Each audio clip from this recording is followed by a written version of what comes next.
For the last 60 years of Philippine TV, nothing captures the imagination and the hearts of the Filipino audience more than a well-told story of love. And when it comes to love stories, there are no half measures. Sa Pinoy kasi, ang love story dapat all out.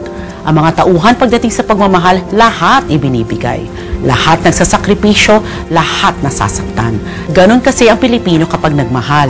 That's why we demand nothing less than that from the characters we love sa ating mga teleserye. Bawat istorya nakaka-relate talaga tayo. Damang-daman natin ang bawat luha, kilig na kilig tayo sa bawat kwento ng pag-ibig. Dahil ang mga kwento ng mga teleserye ay kwento ng pagmamahal.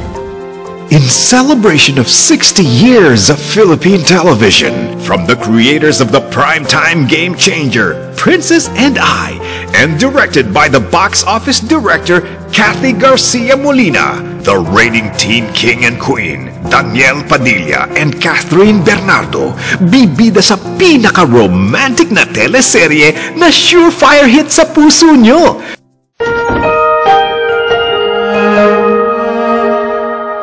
Simple girl with big dreams. Kahit ano, gagawin ko. Kahit ano, papasukin ko. Parang pangarap ko para sa pamilya ko, achieve!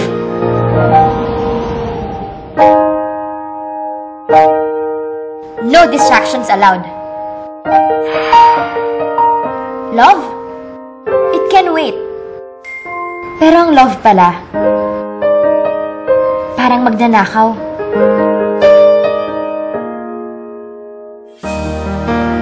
Hindi nagpapaalam. Dumarating nang hindi mo inaasahan.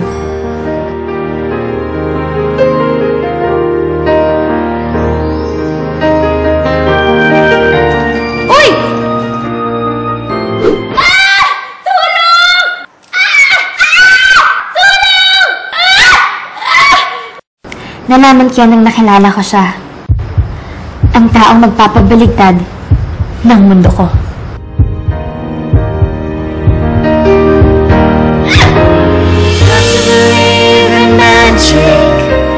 Something stronger than the moon above. Maniwala ka sa magic ng pag-ibig.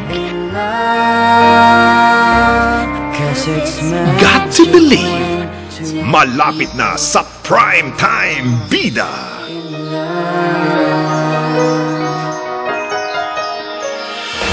Tinamaan mo ako rin ah.